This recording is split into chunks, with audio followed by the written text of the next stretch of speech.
What we must understand is the Fulanis are intentional in their conquests. They can never be mistaken for it.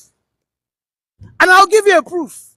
The Fulanis are intentionally with Islam, jihadism, conquest, conquering people, taking people's land. They are not shying from it. El-Rufai, Bashir El-Rufai, the son of Nasir El-Rufai, who we can as well say he is Malam El-Rufai spokesperson, came out and said that any man that dares challenge a Fulani man will be unalived. He said this and he mentioned a specific region in this country. He said Southern Kaduna will be wiped out because they continue to kill, to unalive Fulani elders. And he was not called for questioning. I have told you that these people are intentional. And they became intentional the very first day Usman Danfodio stepped his foot into Nigeria. In 1804, he told them, he gave them a marching order. He said, listen, Nigeria is your estate.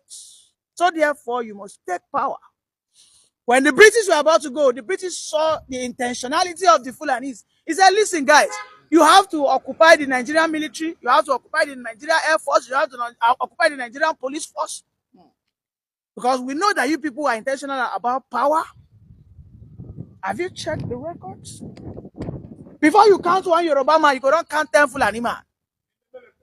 Before you count one Igbo man, you don't count 30 Fulani man. So, when 30 elders who are uneducated on a large scale, but wielding an AK-47, tell me what your pen wants to do. They go, don't buy you finish before you go talk, say you be educated man. The Nigeria contraption has been tailored, fashioned, okay, to benefit these people. And that is why a man has just been sentenced to death. You know his offense? A Fulani man with a cattle invaded his farm. He saw the man. He said, "Hey, what did you do for that? You didn't chop my corn." He started fighting the guy. Then the Fulani man brought out a cutlass. As he wanted to cut the guy's head, the guy dodged it, collected the cutlass in self-defense, unalive the Fulani man. All of this was well taped and recorded. The Nigerian judiciary system said that that guy should not have defended himself. That if at all, he should have run away, allowed those cattle to eat the corn. When you ask me questions like this, it only shows that you, as a follower of Biafra, should never relax. You should understand that when you begin to challenge the Fulani hegemony, there's only one fate that awaits you. Total annihilation. The Southern Kaduna people know what they saw in the last 8 years of Nasir El-Rufai and Muhammad Buhari. They know what they felt and what they got in Middle Belt. The Benue and the Plateau people, the Lantang, the Bokos, all of them, they ran. Fulani men were now renaming their villages. Villages that were bearing Christ is the Lord. They changed it to Uthman. They changed it to Muslims' names. And the Nigeria as a republic is helpless. You asked me a question. You said, is Bashir El-Rufai, has he been apprehended? Who won't touch him? Say na the Fulani brother where the police won't go arrest him. Or say na the Tinubu where be say na Fulani man put him into position. One say, oh, yeah, go and arrest him. We have to be clear. Nigeria belongs to the Fulanis, for the Fulanis and by the Fulanis. When the Fulani man does one and goes away with it, don't try, you a Yoruba man or an Igbo man, don't try and do half.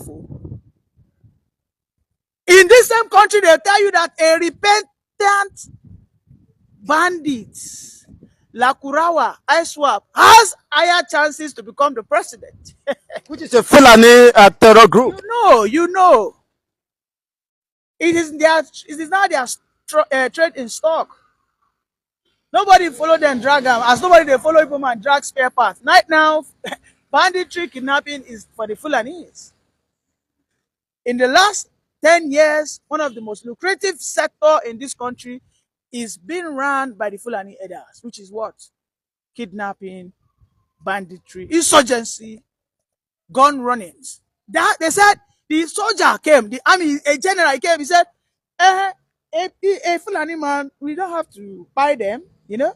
All we have to do is just demilitarize them, we rehabilitate them, then we can reintegrate them back into the Nigerian soldiers.